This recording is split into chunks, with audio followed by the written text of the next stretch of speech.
पित्त जम्बू फलसार भक्षितम् उमासुतं शोक विनाशकरम्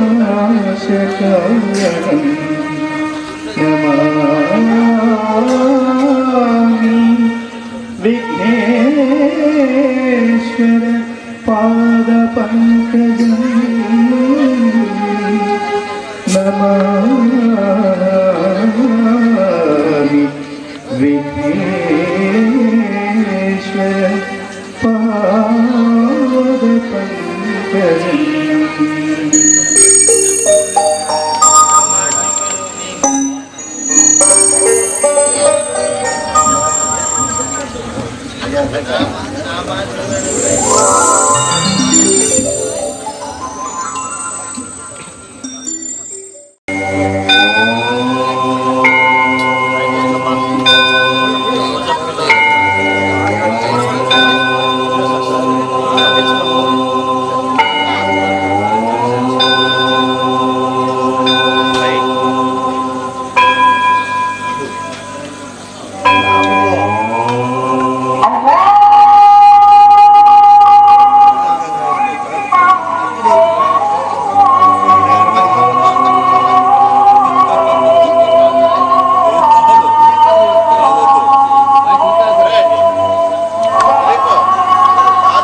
ఎందుకండి అలా అరుస్తారు? అసలే మీకు ఆరోగ్యం బాగోలేదు, ఉదయాన్నే మాత్రం కూడా వేసుకోలేదు. అవును, వ్రతం ఏదో ఉందని వెళ్ళారు, పూర్తయిందా?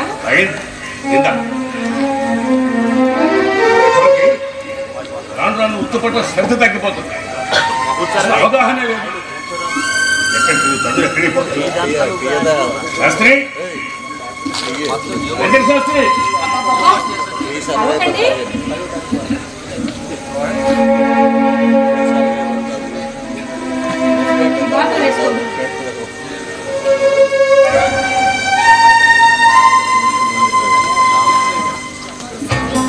కొడుకు? నా కొడుకు ఏమిటండి? మీ కొడుకు కదా. అందరికీ తెలివితేటలు ఎక్కువైపోతుంది. ఇవాళ కృతజ్ఞత తెలియదు. ఊర్లో నలుగురు నన్ను అడుగుతుంటే నాకు తల తీసేసినట్టు నాకు అత్తికత్వం మీద నమ్మకం లేదు, అందుకే తీయలేదు. ఏం మాట్లాడుతున్నా? నమ్మకం లేదు ఏమిటంటే వీడు? ఏమైంది వాడు నీకు? ఎందుకలా మాట్లాడుతున్నా? అంతేనమ్మా, నేను అలాగే మాట్లాడతాను. అవును, నాకు చిన్న సందేహం. గుడిలో దేవుడు ఉన్నాడా? ఒక రాయిని మనిషి ఆకారంలో చెక్కి గుడిలో ప్రతిష్ఠిస్తే రాయి దేవుడు అయిపోతుందా? రాయిలో దేవుడిని చెక్కలేదురా మూర్ఖుడా. ఆ దేవుడి చుట్టూ ఉండే వ్యర్థ పదార్థాలని శిల్పి తొలగించాడు, అందులో దేవుడు తగ్గుతుంది. మీరు చెప్పే కాకమ్మ కథలన్నీ నమ్మడానికి నేనేం చిన్న పిల్లాన్ని కాదు. ఆ రాయిలోకి వచ్చే శక్తి దేవునికి ఉంటే తన చుట్టూ వ్యర్థాన్ని ఎందుకు కప్పుకుంటాడు? ఆ రాయిలోనే దేవుడు ఉన్నాడని ఆ శిల్పికి ఎలా తెలిసింది? ఇవన్నీ మీరు కల్పించిన కథలు. దేవుడు రూపం ఇలాగే ఉంటుంది అని చెప్పడానికి మీరు ఎప్పుడైనా దేవుడిని చూశారా? అసలు దేవుడిని చూసిన వాడు ఈ లోకంలో ఎవడైనా ఉన్నాడా? దేవుడు నిరాకారుడు అని చెప్పేది మీరే, దేవుడు ఆ రాయిలో ఉన్నాడు అనేది మీరే. ఎందుకంత కన్ఫ్యూజన్ గా ఉంటారు? మీ నాన్నగారు అడిగే ప్రశ్న ఏమిటి? నువ్వు చెప్తున్న సమాచారం ఏంట్రా? గుడి తలుపున ఎందుకు తీయలేదు అంటే ఒరేయ్, నువ్వు చదువుకుంటే నీకు జ్ఞానం వస్తుంది అనుకున్నాను. ఇంత అజ్ఞానంగా ప్రవర్తిస్తావు అనుకోలేదు. నేను అజ్ఞానినే, మీరు జ్ఞాని కదా. నా ప్రశ్నకు సమాధానం చెప్పండి, లేదా నా ప్రశ్నకు సమాధానం లేదని ఒప్పుకోండి. అంతేగాని అజ్ఞాని అజ్ఞాని అనకండి. హిందూ మతంలో అజ్ఞానులు ఎక్కువైపోయారు కనుకనే ఊరుకో స్వామీజీ పుడుతున్నారు. వాళ్ళు చేసే మహిమలని గారవి విద్యలని నమ్ముతున్నారు. వాళ్ళని దేవుళ్ళని చేస్తున్నారు. పీఠాధిపతులు, మఠాధిపతులు, సన్యాసులు, బాబాలు, దిగంబర స్వాములు, అఘోరాలు ఇంత ఘోరంగా మనుషులే దేవునిగా తెలమని అవుతుంటే ఇంకా రాతి దేవుడు ఎందుకు నాన్న చెప్పు. నువ్వు నాస్తికుడిగా మారుతున్నావా? హిందూ మతమే అబద్ధం. నాటేటప్పుడు వేపకొమ్మ అంటారు, తీసేటప్పుడు అమ్మవారు అంటారు. చెట్టు దేవుడు, రాయి దేవుడు, కొత్త దేవుడు, త్రిమూర్తులు దేవుళ్ళు, జంతువులు దేవుళ్ళు, 30 దేవతలు దేవుళ్ళే. ఇంతమంది దేవుళ్ళ ఏమిటిది? అదేరా హిందూ మతంలో ఉండే గొప్పతనం. అసలు హిందూ అనేది మతం కాదురా, హిందూ ధర్మం. అది ఒక జీవన విధానం. ప్రకృతి లేకపోతే ప్రాణి బ్రతకలేదు. భూమి, గాలి, నీరు, నిప్పు, ఆకాశం, పంచభూతాలతో పాటు ప్రతి జీవరాశిలో కూడా దైవాన్ని చూసే గొప్ప ధర్మం రా హిందూ ధర్మం. అయినా ఇప్పుడు అవన్నీ నీకెందుకురా? శాస్త్రాల్లో పరమార్థాన్ని గ్రహించే వయసు నీకు ఇంకా రాలేదు. మిడిమిడి జ్ఞానంతో విడిచిపోకు. అదే ఏమిటంటే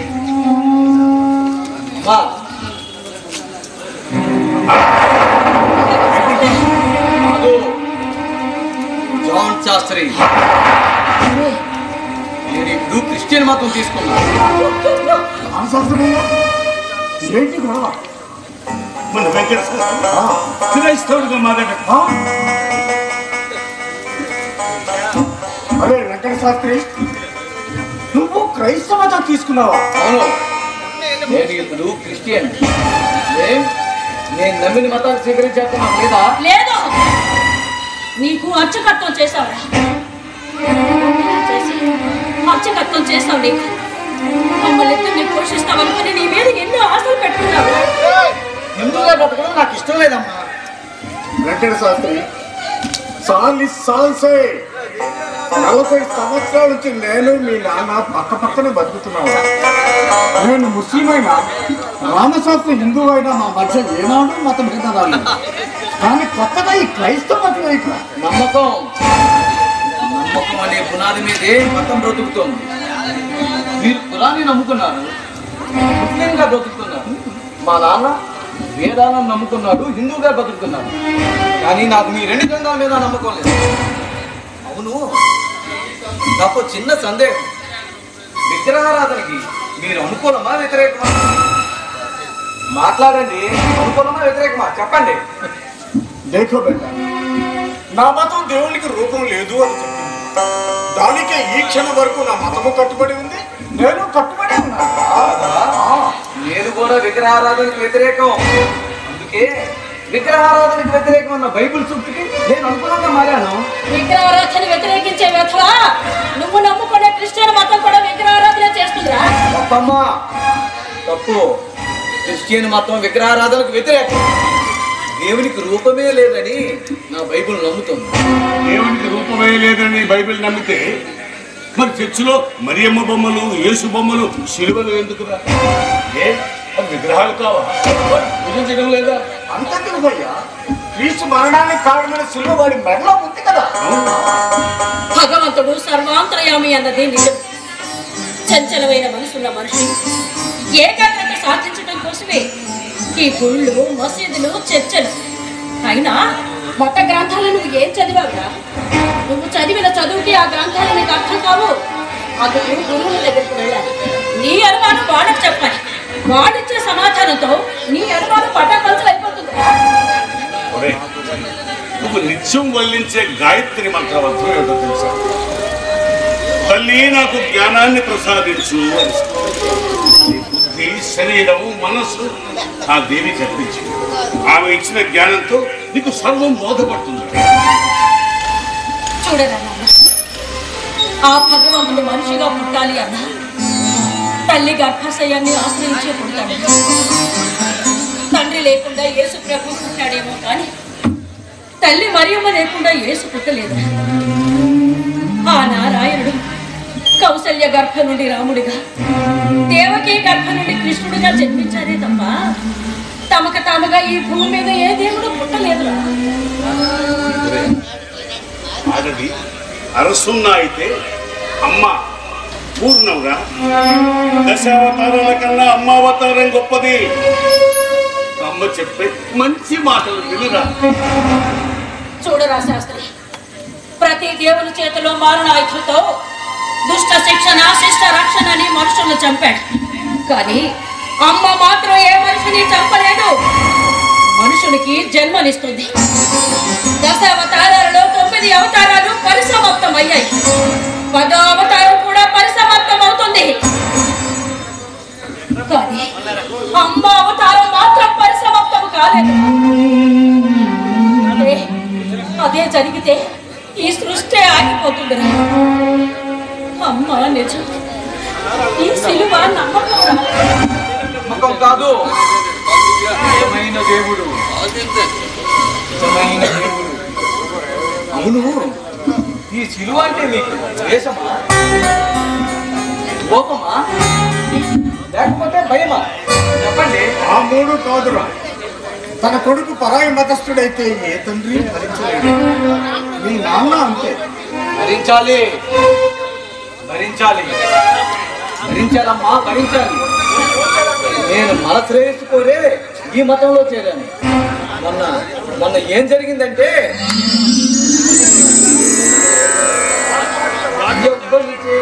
జరించు జగమెవు బలిలో పదనుండు లీలము ఎవ్వని అందుడిందు పరమేశ్వరుడెవ్వడు మూల కారణం ఎవ్వడనాది మధ్యలయుడెవ్వడు సర్వము దారి అయిన వాడెవ్వడు భవనీశ్వరులే.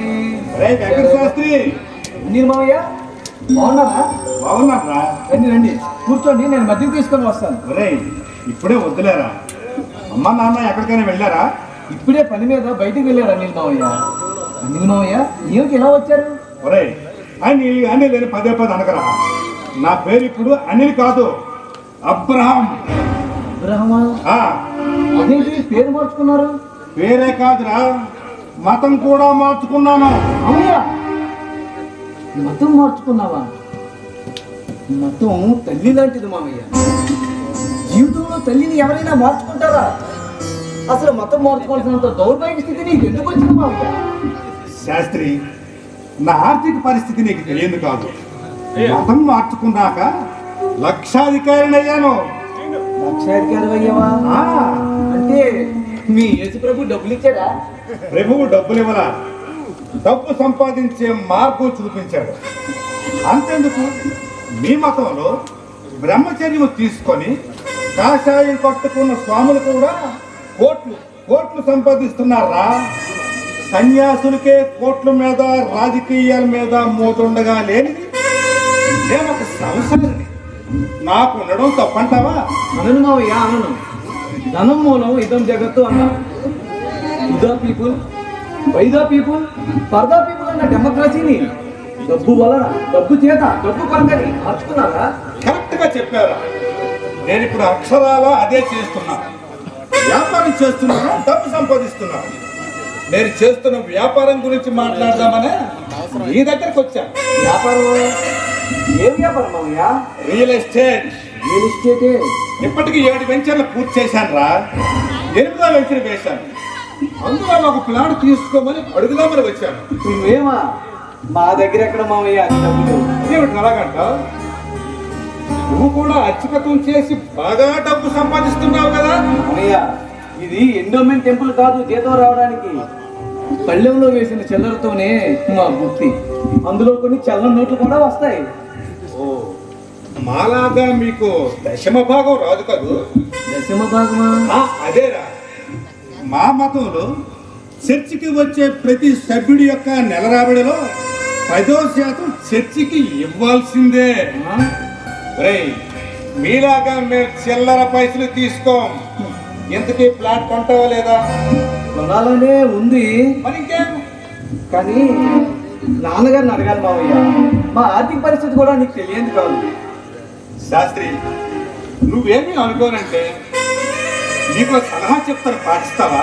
మావయ్య, నేను హిందూ మతంలో బ్రతికినంత కాలం నీకన్నా దుర్భరమైన పరిస్థితుల్లో బ్రతికారా. ఒక మిత్రుడు సలహా మేరకు మతం మార్చుకున్నాను. మాస్టర్ ట్రైనింగ్ కూడా అయ్యాను. ఒక బిల్డింగ్ అద్దెకు తీసుకుని చర్చి పెట్టాను. ఆ చర్చికి నెల నెల సభ్యులు పెరుగుతూ వచ్చారు. సభ్యులతో పాటు నా ఆదాయం కూడా పెరిగింది. ఆ వచ్చిన డబ్బుతో 20 ఎకరాల పొలం కొని లేఅవుట్ వేశాను. కాలం కన్నా వేగంగా నా డబ్బు పెరిగింది. ఇప్పుడు నేను కోటీశ్వరుడయ్యాను. మరి మీరు 3 తరాలుగా ముష్టిగా చెకప్తో చేసుకునే బ్రతుకుతున్నారు. ఎప్పుడు బాగుపడతారు? అల్లుడు, నా మాట విని మతం మార్చుకో. మాస్టర్ ట్రైనింగ్ చర్చి పెట్టు. అలాగే కోట్లు కోట్లు సంపాదిస్తావు. నేను నీలాగా మతం మార్చుకో. పిచ్చివాడు, మతం మార్చుకోవా? విల్కంటన్ ఏమన్నాడో తెలుసా? పేదవాడిగా పుట్టడం నీ తప్పు కాదు, పేదవాడిగా చచ్చిపోవడం మాత్రం నీ తప్పే అన్నాడా. ఇంకో మేధావి ఏమన్నాడో తెలుసా? ఇప్పుడున్న నీ ఆర్థిక పరిస్థితికి కారణం ఎవరో తెలుసుకోవాలని ఉంటే అద్దం ముందు నిలబడు అన్నాడు. ఈ సమాజం మనల్ని మోసం చేస్తుందని ప్రతి ఒక్కరు అనుకుంటాడు. కానీ ఈ సమాజాన్ని చేసే మోసం కన్నా నువ్వు చేసుకున్న మోసమే పెద్దది. తరతరాలుగా మీరు పేదవాడిగానే బ్రతికారా. నువ్వు కూడా పేదవాడిగానే బతుకుతున్నావు. కానీ నీ వారసుల్లో మాత్రం పేదవాడిగానే బ్రతకమనే హక్కు నీకు లేదు. అయితే ఇప్పుడు నన్ను ఏం చేయమంటావు? నన్ను ఆదర్శంగా తీసుకోరా. కడుపుకు పట్టడానికి పెట్టలేని మాత్రం ఎవరికి కావాలి? స్వర్గం నరకం చూసింది ఎవరు? అవి ఉన్నాయో లేవో కూడా తెలీదు. నేను మాత్రం స్వర్గంలో బ్రతుకుతున్నాను. మరి నువ్వు నరకంలో బ్రతుకుతున్నావు. అల్లుడు, నా మాటని మతం మార్చుకోరా. నేను హిందూగానే పుట్టాను, హిందూగానే తప్పను. హిందూ హిందూ హిందూ క్రిస్టియన్కి బైబిల్ మత గ్రంథం ఉందరా? ముస్లింకి ఖురాన్ మత గ్రంథం ఉందరా? మరి నీ హిందువుకి ఏ మత గ్రంథం ఉందో దాని పేరు చెప్పగలవా? రామాయణం, భారతం, భగవద్గీత, భాగవతం. అవి పురాణాలు నా పూజారి. మత గ్రంథం పేరు చెప్పురా. వేదాలు అంటావా? అవి శాస్త్రాలు రా. నిజమే.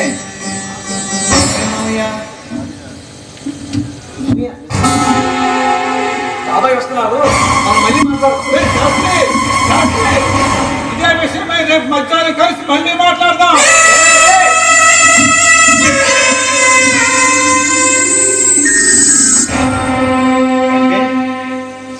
అంటే నువ్వు డబ్బు కోసం మతం మార్చుకున్నావు. నువ్వు ఎప్పుడైనా బైబిల్ చదివావా? అందులో యేసు బోధనలు నీకేమైనా అర్థమయ్యాయి? నువ్వు నిజంగా బైబిల్ చదివి యేసు బోధనలు అర్థం చేసుకుని నువ్వు మతం మారి ఉంటే నేను కూడా అంగీకరించాను. కానీ కేవలం డబ్బు కోసం మతం మారావు చూడు, అది నువ్వు చేసిన పెద్ద తప్పు. అరే, కేవలం డబ్బు కోసం మతం మారిన వాడిని యెహోవా నరక కోపంలో తోసేస్తాడు. నాన్నగారు, డబ్బే నిజం, అమ్మ దేవుడు నమ్మకం. నా తర్వాత తరం పేదవాళ్ళగా బ్రతకడానికి వీల్లేదు. లేదు లేదు, నేను కూడా పేదవాడిగా బ్రతకాలనుకుంటున్నాను.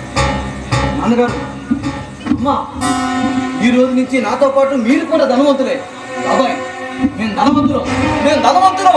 ఆ ధనం నాకు అక్కర్లేదు. అక్కర్లేదా?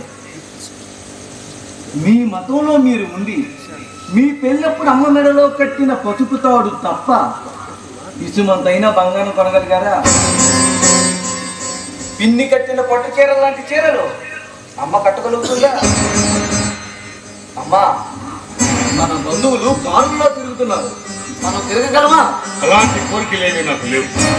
ఒరే వెంకట శాస్త్రి, నువ్వు మాలాగా బ్రతకడానికి ఇష్టం లేకపోయినా పర్వాలేదు, కానీ నువ్వు మాత్రం క్రైస్తవం తీసుకోవడానికి నేను ఒప్పుకోను. దేవయ్య ఒప్పుకోవడానికి నీకేంటి సంబంధం? ఆయనకి సమాధానం తల్లిగా నేను చెప్తున్నాను, ఆ శాస్త్రం నాకు ఇచ్చేసి జాగ్రత్తగా వెళ్ళిపో. అమ్మా, నా కళలన్నీ నెరవేరాలంటే ఈ శాస్త్రే ఆయుధం, ఈ శాస్త్రే పాశుపతాస్త్రం, ఈ శాస్త్రే తిరుగులేనిది. ఆ శాస్త్రి అనేది నా జాతికి చెందుకోవడం, అందులో నా కులానికి గుర్తింపు, నా జీవన విధానానికి గుర్తింపు. అలాంటి గుర్తింపు నీకెందుకు? ఎందుక దేశంలో కొన్ని వేల మంది క్రిస్టియన్స్ లాగా మారుతున్నారు. ఇప్పుడు నేను వచ్చి జాన్గా మారితే ఆ వేలలో నేను ఒకరిని. అదే జాన్ శాస్త్రి, జాన్ శాస్త్రి అనే పేరుతో మతం మారితే ఆ వేలల్లో నేనే మొదటి వాడు. अरे वेंकट शास्त्री, तुम्हारे दिल में क्या है, दिमाग में क्या सोचा है? మాకు అర్థమయ్యేటట్టు సూటిగా చెప్పరా? ఇంకా అర్థం కాలేదా సాహిత్యం? హిందూ మతంలో ఉన్న చాతుర్వర్ణ వ్యవస్థలో మొదటి వర్ణానికి ప్రతినిధి బ్రాహ్మణుడు. అటువంటి బ్రాహ్మణ కొడుకు తన హిందూ మతాన్ని కాదని క్రైస్తవ మతంలో చేరితే గొప్ప పబ్లిసిటీ, సభలు, సమావేశాలు, సన్మానాలు, టీవీలు, ప్రసార మాధ్యమాలు, ఫ్లెక్సీలు, విపరీతమైన పబ్లిసిటీ, అంతులేని ధనం, అంతులేని ధనం, అంతులేని ధనం.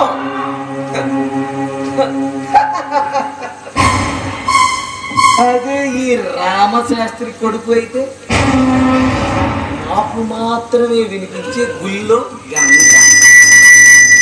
ఇప్పుడు ఇప్పుడు ఇప్పుడు చర్చి గంటల్లో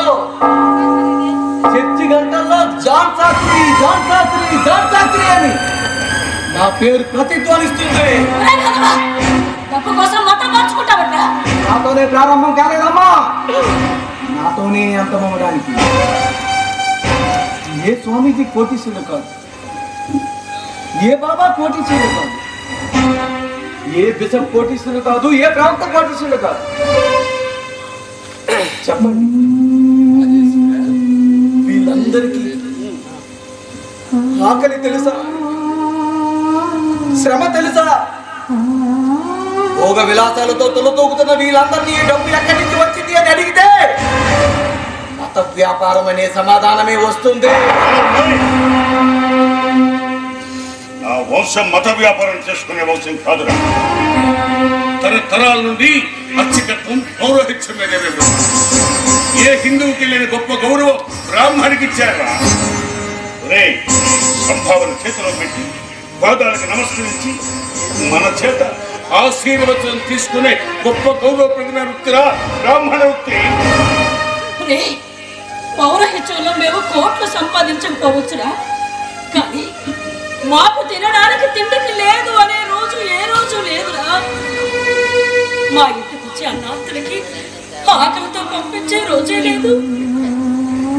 తలుపులు తెరిచి భగవంతుడా నాకిది కావాలి అని నేనేనాడు వర్తించలేదు. నాకేమి కావాలో ఆ భగవంతుడే ఇచ్చాడు. దానితోనే హాయిగా ఆనందంగా మేము జీవిస్తాం. యద్భావం తద్భవతి. ఉన్నదాంతో తృప్తిగా బతుకుతున్నాం. నువ్వు లేని దానికోసం ఆశపడుతున్నావు. వద్దు వద్దు, దెబ్బతింటావు. వెంకట శాస్త్రి, మీ అమ్మా నాన్నలు చెప్పే మంచి మాటలు వినరా? వినను. డబ్బు కావాలి, ఆ డబ్బుతో వచ్చే సుఖం కావాలి. మీ మతం నాకు వద్దు. మా మతం నీకొద్దుగా. మా మత చిహ్నం, మా జాతి చిహ్నం నీ ఒంటి మీద ఉండడానికి వీల్లేదురా. ఇది నా భర్త నీకు ఉపనయనం చేసి బ్రహ్మోపదేశం ఇచ్చిన నాడు నీ మెడలో వేసిన యజ్ఞోపవేతం. అది యజ్ఞోపవీతం. యజ్ఞోపవీతం పరమం పవిత్రం. ప్రజాపతే సహజం పురుష. ఆయుష్ వైశ్యమగ్నం మృతిముంచ శుభ్రం యజ్ఞోపవీతం ఫలవస్తు తేజ. ఇంత పవిత్రమైన యజ్ఞోపవీతం వీడి మెడలో ఉంటే అపవిత్రమైపోతుంది. పూర్ణ తెచ్చాయి.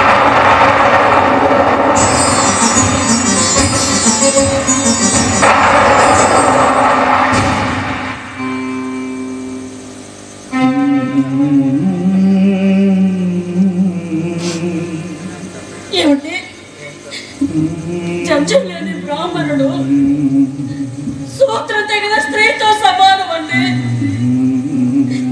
నా వల్ల కాదండి.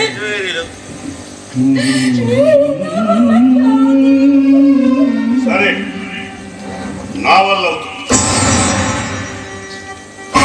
మెడలో వేసింది నేను.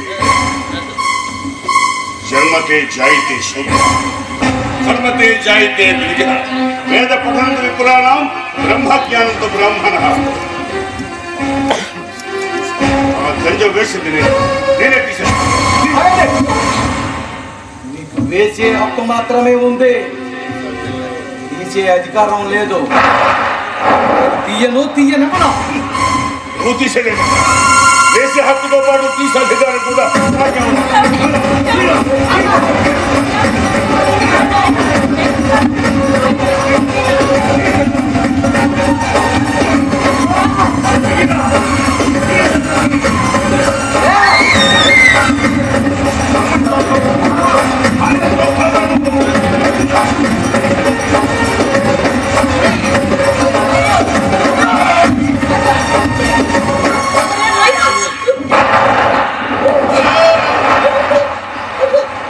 ఆర్థికంగా స్థిరపడడానికి నేను చేయబోయే వ్యాపారానికి ఏ ఆయుధం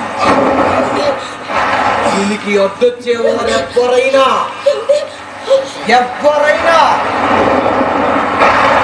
ఎవరైనా క్షమించను.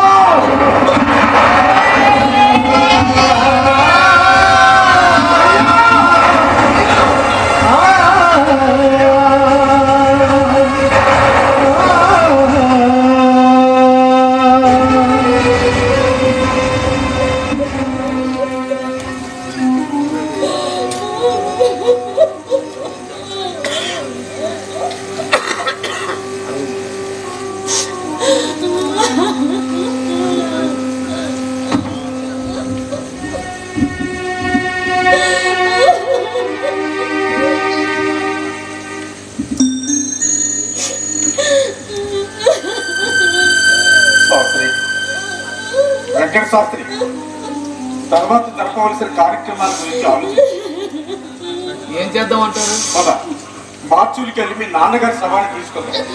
తీసుకొచ్చి ఏం చేద్దామంటారు? అరే, ఏం చేద్దామంటారు? అంత్యక్రియలు చేద్దాం. అంత్యక్రియలు ఎవరు చేస్తారు? మా అన్నపూర్ణమ్మ తల్లి. వీడేం మాట్లాడుతున్నాడమ్మా? ఏమిటా మాట్లాడేది? అదేనమ్మా, నాన్నగారు అంత్యక్రియలు ఎవరు చేస్తారు? ఆయనకు నువ్వేమవుతారా? కొడుకుని. మరి అంత్యక్రియలు ఎవరు చేస్తారని అడుగుతావేమిటి? అవునమ్మా, నాన్నగారు అంత్యక్రియలు ఎవరు చేయాలి? అంత్యక్రియలు కొడుకు చేయాలి, అది కూడా తెలియదా? నేను ఇప్పుడు క్రిస్టియన్. హిందూ సాంప్రదాయ ప్రకారం అంత్యక్రియలు నేను చేయను.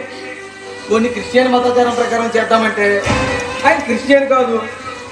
డబ్బులు ఇస్తే అంత్యక్రియలు చేసే బ్రాహ్మణులు చాలా మంది ఉంటారు. ఆయనకి కట్టుకున్న భార్యనే నేనున్నాను, కొడుకువే నమ్మున్నావు. ఎవరో కిరాయి బ్రాహ్మణులతో అంత్యక్రియలు జరిపించవలసిన కర్మ ఆయనకేమిటా? అయితే క్రిస్టియన్ మతాచారం ప్రకారం సమాచారం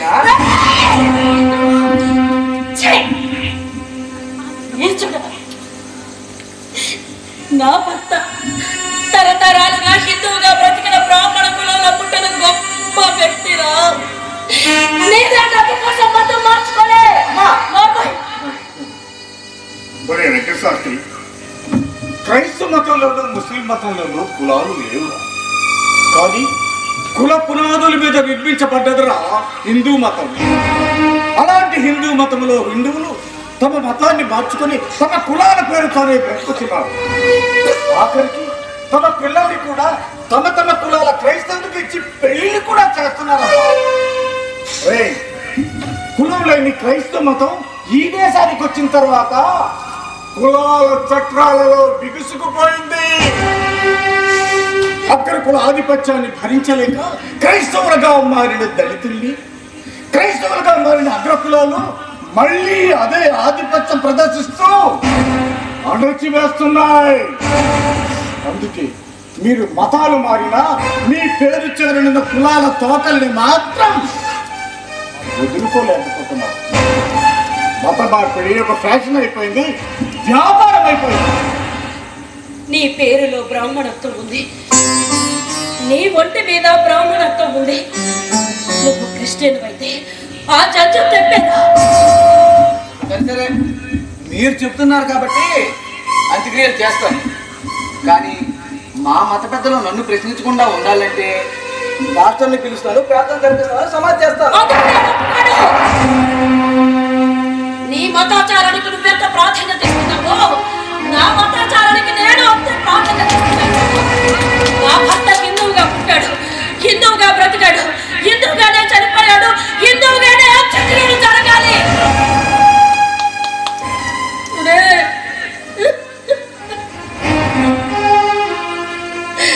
భర్త చనిపోయిన భార్యగానే అనుభవిస్తున్న నరకం కంటే కొడుకుగా నమ్మ కలిగిస్తున్న దుఃఖమే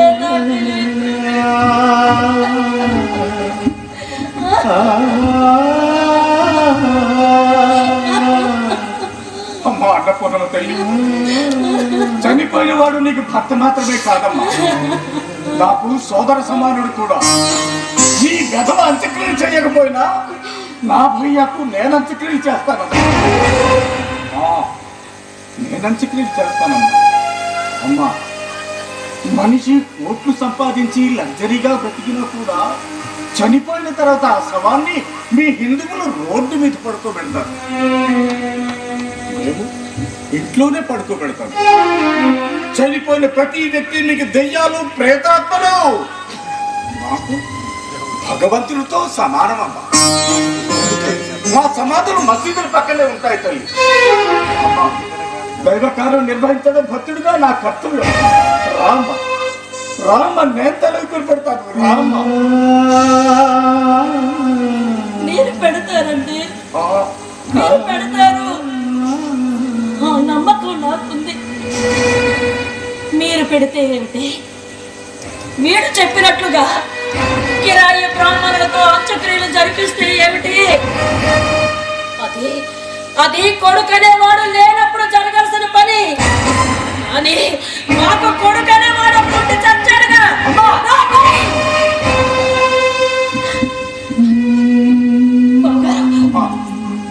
వీడు మా కొడుకు కాదండి, వీడు మా కొడుకు కాదండి, వీడు నా భర్తను చంపిన ఆయన గుండె చనిపోయాడు. ఎవరైనా గుండె చనిపోతారా?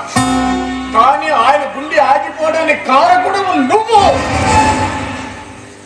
అప్పుడు ఆయన గుండాకి చనిపోయారు. అప్పుడు ఆయన గుండాకి చనిపోకపోతే ఇప్పుడు నీ మాటలు విన్న తరువాత అయినా గుండాకి చనిపోయి ఉండేవారు.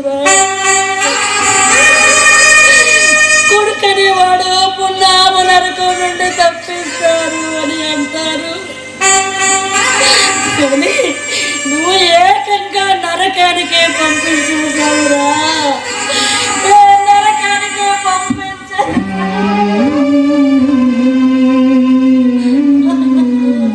శాస్త్రి, జాన్ శాస్త్రి, చూడండి జాన్ శాస్త్రి గారు, ప్రాణం పోయిన దేహం కుళ్ళిపోతుంది లేదా ఖాళీ బూడిదైపోతుంది, కానీ అతను సంపాదించిన కీర్తి మిగిలే ఉంటుంది. నువ్వు తీసుకునే నిర్ణయం వెనక తండ్రికి తల కొరవి పెట్టని కొడుకుగా ఈ చరిత్రలో అపకీర్తి మూట కట్టుకుంటాడు. ఈ మాటలు విన్న ప్రతి వాడు నిన్ను అసహించుకుంటాడు, ద్వేషిస్తాడు, శపిస్తాడు. ఏమిటయ్యా ఊరుకుంటున్నాడు కదా, తెలిసిపోతున్నావు. నా పక్కింట్లో ఉన్నంత మాత్రాన ఆ మనిషిగా మాట్లాడతావు. ఇది మా కుటుంబానికి సంబంధించిన విషయం. మధ్యలో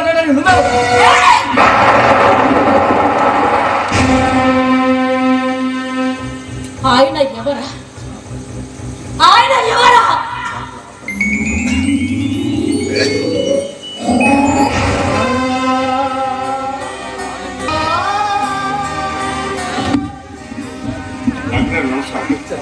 ఇక్కడ ముస్లిం పేషెంట్ ఉండాలి. ఎక్కడ వెళ్ళారు వాళ్ళు? పని మీద బయటికి వెళ్ళారు. బయటికి వెళ్ళారా? ఆవిడకి చాలా సీరియస్గా ఉందండి. హెడ్ అడ్డం తిరిగింది. ఆపరేషన్ చేయాలి. డబ్బులు నేను ఇస్తాను, ఏర్పాటు మీరు చూడండి. డబ్బులు సరేనండి, మరి ఆపరేషన్ సంతకం ఎవరు పెడతారు? నేను పెడతాను. మీరు బ్రాహ్మణులు, వాళ్ళు ముస్లిమ్స్, అది ఎలా అవుతుందండి? మాకు భేదాలు ఏమీ లేవండి. మేమిద్దరం అన్నదమ్ముల్లో పక్క పక్క ఇళ్ళలో ఉన్నారు. సరే అయితే గార్డెన్గా మీరు సంతకం పెట్టండి. ఇక్కడ పెట్టండి. డాక్టర్ గారు, మా ఆవిడ ప్రెగ్నెన్సీ సంగతి ఎలా ఉందని చెప్పాను కదండి. గతంలో మీకు నేను చెప్పాను ఆవిడకి సంతాన అవకాశం లేదు అని. ఇప్పుడు కూడా నేను గ్యారంటీ చెప్పలేను. ఆ మరో విషయం చెప్తున్నాను, ఈసారి కానీ ఆవిడ ప్రెగ్నెన్సీ అయితే మాత్రం తల్లి ప్రమాదం అండి. అలా అనకండి. ఏదో అలాగా ఈ కాల్పు రక్షించి మాకు సంతాన ప్రాప్తి కలిగించారు. సరే డాక్టర్ గారు, నా ప్రయత్నం చేస్తాను. మీరు ఇలా కూర్చోండి, నేను చేస్తాను. ఏమిటి పరీక్ష?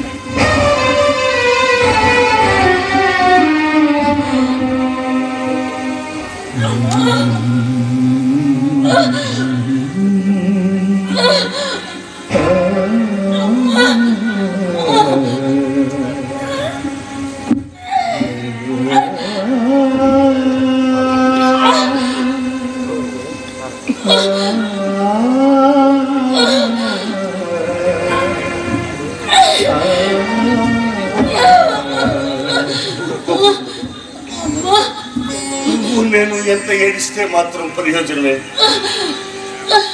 ఈ జన్మకి మనకి సంతాన ప్రాప్తి కలిగించలేదు. ఈ జన్మకి మన బ్రతుకింతే.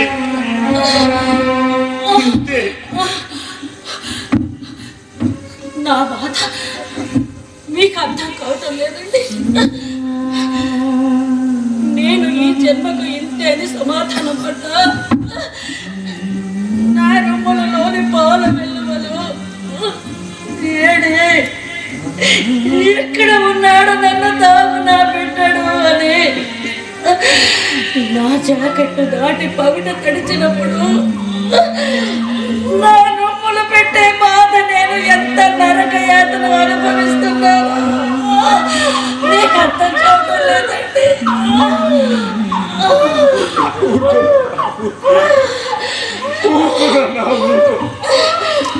నువ్వు నేను ఎంత ఏడిస్తే మాత్రం చచ్చిపోయిన మీ అమ్మ తిరిగి రాదురా. ఊరుకున్నాను.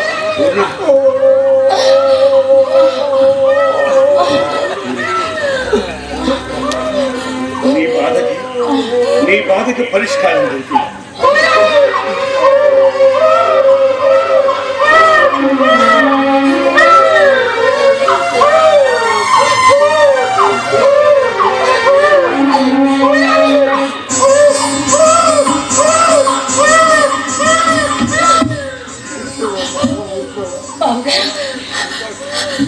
ఒక్కసారి వాడిని ఇలా ఇస్తాను.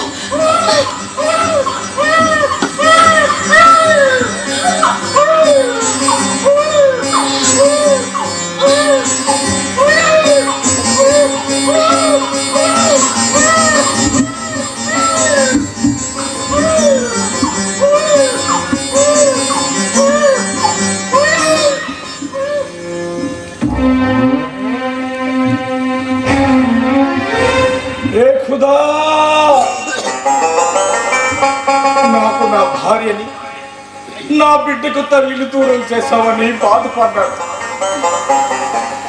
నాకు నా భార్యను దూరం చేసిన నా బిడ్డ ఆకలిని తీర్చడానికి ఈ తల్లిని చూపించావు.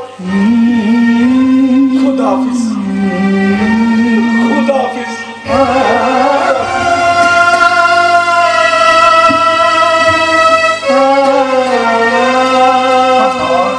తల్లి, నా బిడ్డ ఆకలిని తీర్చిన ఓ అన్నపూర్ణమ్మ తల్లి,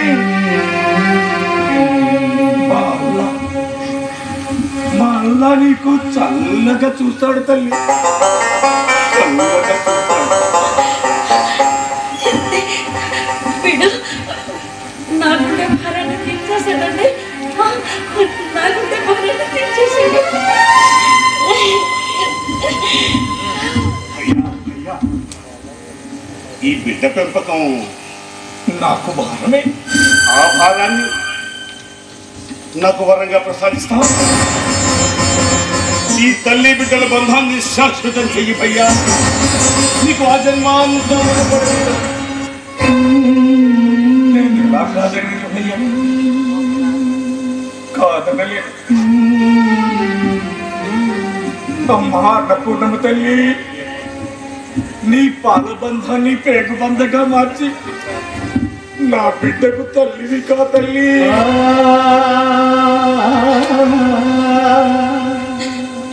అడిగిన భగవంతుడు నేను తల్లినయ్యే వరాన్ని నాకు ఇవ్వలేదు. ఈ భగవంతుడు నేను అడగకుండానే తల్లినయ్యే వరాన్ని నాకు ఇచ్చాడు.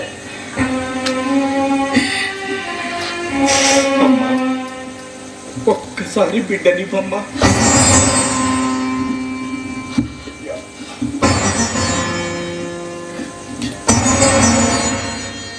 ఒకే ఒక్కసారి బిడ్డని బొమ్మ.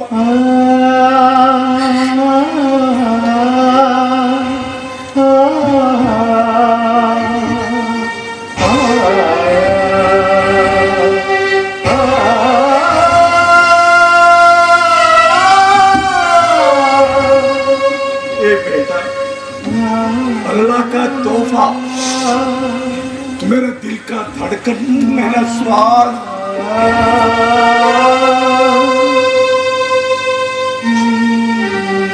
అయ్యా, ఒక్క మాట మన్నిస్తావా? చెప్పు భయ్యా. ఈ బిడ్డని మాకు దత్తత ఇస్తావా?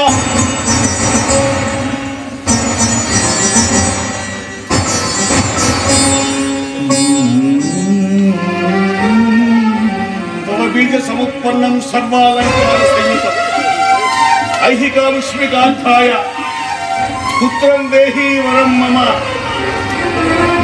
పుత్రం దేహి, పుత్రం దేహి, దేహి.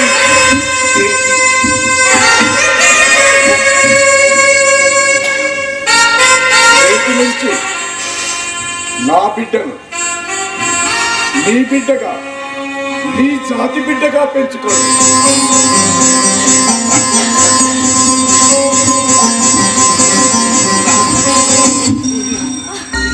వీడు వీడు ఈ క్షణం నుంచి మన బిడ్డ, మన బిడ్డ.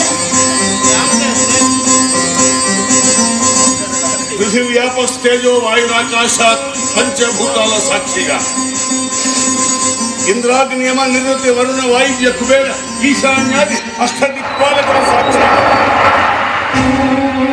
కశ్యపత్రి భరద్వాజ విశ్వామిత్ర గౌతమ వశిష్ఠ జమదగ్ని సప్త ఋషుల సాక్షిగా ఈ క్షణం నుండి ఈ బిడ్డను మా బిడ్డనిగా, బ్రాహ్మణి బిడ్డనిగా దత్తత తీసుకుంటున్నాం. ఈ ఆనంద సమయంలో వీడికి నామకరణం కూడా మీరే పెట్టండి. తప్పకుండా. అంగాదంగా సంభవసి ఆత్మావై పుత్రనామాసి. దీని పేరు వెంకట శాస్త్రి. వెంకట శాస్త్రి, వెంకట శాస్త్రి, వెంకట శాస్త్రి.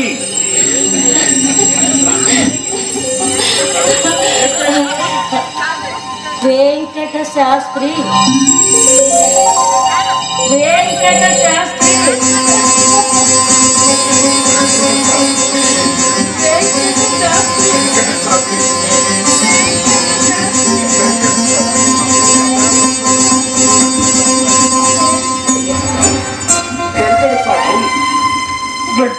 వెంకట శాస్త్రి, వెంకట శాస్త్రి. అయ్యా అయ్యా, ఈ వెంకట శాస్త్రి నేటి నుండి నీకు నాకు కూడా వారసు.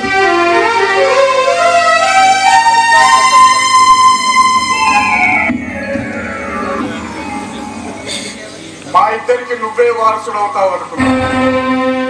కానీ మా ఇద్దరికి కాకుండా క్రైస్తవ మతానికి వారసుడు అవుతావు అనుకున్నావు. మతం మార్చుకునే హక్కు నీదైతే మార్చుకోరా, నేను కాదనడు. కానీ నా బాకీ చెల్లించి మరీ వెళ్ళు. బాకీయా? ఏ నాకే బాకీ లేదంటావా? నా దగ్గర తాగిన పాలకి బాకీ చెల్లించి మరీ వెళ్ళు. నా భర్త శ్రమను తిని పలుసుని నీ శరీరానికి వెలకట్టు వెళ్ళు. తల్లి పాలకు వెలకట్టగలిగిన వాడు ఈ ప్రపంచంలోనే లేడురా. మొక్కని మహావృక్షంగా చేసిన ఆ రామచంద్ర సభకు వెలకట్టగలవరా? శ్రీకృష్ణుడు పుట్టినప్పుడు కౌసల చేతిలో చనిపోకుండా ఉండడం కోసం శ్రీకృష్ణుడిని వసుదేవుడు తీసుకుని వెళ్ళి యశోద ప్రక్కన పడుకోబెట్టాడు. యశోద తన స్తన్యం ఇచ్చి కృష్ణుడిని దేవుడుగా పెంచింది. ఏ వసుదేవుడు నిన్ను తీసుకుని వచ్చి అన్నపూర్ణకిచ్చాడు. అన్నపూర్ణ పెంచింది, యశోద పెంచింది. యశోదంత గొప్పదాన్ని నేను కాలేకపోయాను. యశోద పెంచిన వాడు దేవుడైతే ఈ అన్నపూర్ణ పెంచిన వాడు మానవత్వం లేని మనిషి అయ్యాడు. నా పెంపకమే తప్పు, నా పెంపకమే తప్పు, నా పెంపకమే తప్పు, నా పెంపకమే తప్పు, తప్పు,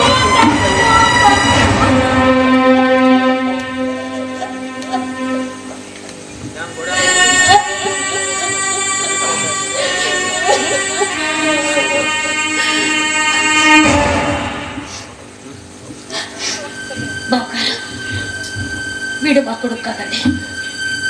వీడు మా కొడుకు కాడు. అసలు అసలు మాకు పిల్లలే లేరు అనుకుంటాను. వీడు నా భర్త అంత్యక్రియలు చేయనక్కర్లేదు. నా భర్తకి నేనే అంత్యక్రియలు జరిపించుకుంటానండి. నేనే అంత్యక్రియలు జరిపించుకుంటాను. మనిషి చచ్చిన తర్వాత ఇంటి వరకు బంధువులు, వీధి వరకు భార్య, కాటి వరకు కొడుకు, చివరికి మిగిలేది జాగడు బూడిద మాత్రమే. చనిపోయిన వాళ్ళందరినీ కీర్తిశేషులు అంటారు. కాదు కాదు, కీర్తిని శేషంగా మిగుల్చుకుని పోయే వాళ్ళందరినీ కీర్తిశేషులే అంటారురా. నీ తండ్రి కాదు కాదు, నా భర్త మంచివాడిగా పేరు తెచ్చుకొని కీర్తిశేషులయ్యారురా. రేపు నువ్వు చచ్చిన తర్వాత డబ్బు కోసం మతం మార్చుకున్నావని కన్న తండ్రిని, పెంచిన తల్లిదండ్రుల్ని శోక సముద్రాలు వచ్చిన దుర్మార్గుడు అని పేరు వస్తుందిరా. నా కళ్ళ ముందు ఒక క్షణం కూడా ఉండడానికి వెళ్ళలేదు.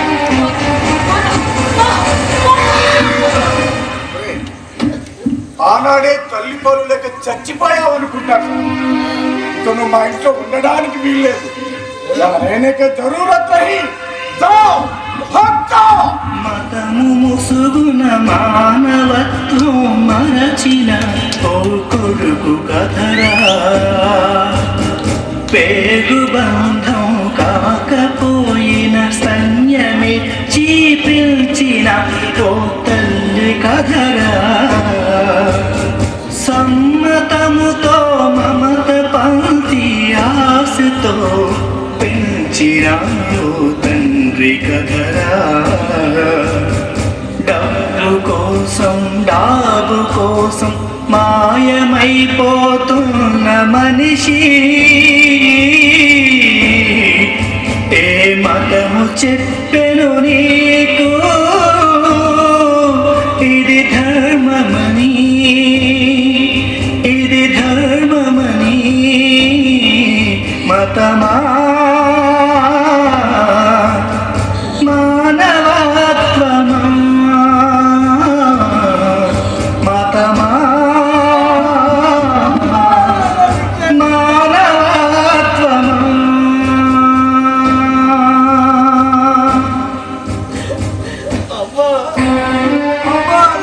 క్షమించమ్మా.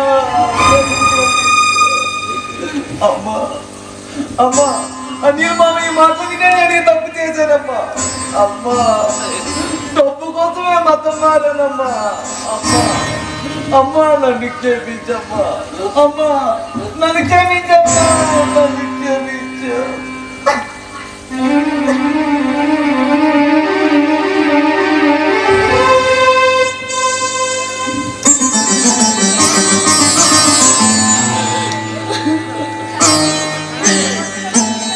పట్టుకోవలసింది నా కాళ్ళు కాదురా, చనిపోయిన మీ నాన్నగారి కాళ్ళు పట్టుకుని ఆయన అంత్యక్రియలు జరిపించి ఆయన రుణం తీర్చకదరా. వెంకట శాస్త్రి, నువ్వు ముస్లింగా పుట్టావు, హిందువుగా పెరిగావు, క్రైస్తవుడుగా బ్రతుకుతున్నావు. మతం శాశ్వతం కాదురా, మానవత్వమే శాశ్వతం. అందుకు మానవుడు మాత్రమే దైవ చింతనతో బ్రతుకుతాడు, అందుకు మతాన్ని ఆశ్రయిస్తాడు. అందుకే మానవత్వమే శాశ్వతం, మానవత్వమే శాశ్వతం. నిజం నిజం, మీరు చెప్పింది నిజం. మతం శాశ్వతం కాదు, మానవత్వమే శాశ్వతం. అమ్మా అమ్మా పెరిగిన కృష్ణుడు దేవుడు అయితే అమ్మ మా అమ్మ అన్నపూర్ణమ్మ ఊళ్ళో పెరిగిన నేను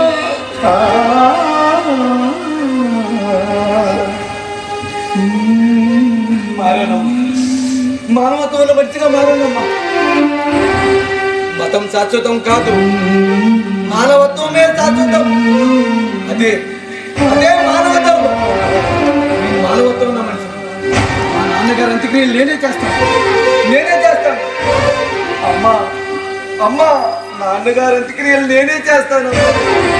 ఏది హిందూ ఏది ముస్లిం ఏది క్రైస్తవము, ఏది హిందూ ఏది ముస్లిం ఏది క్రైస్తవము. Thanks for watching. బతమా మానవత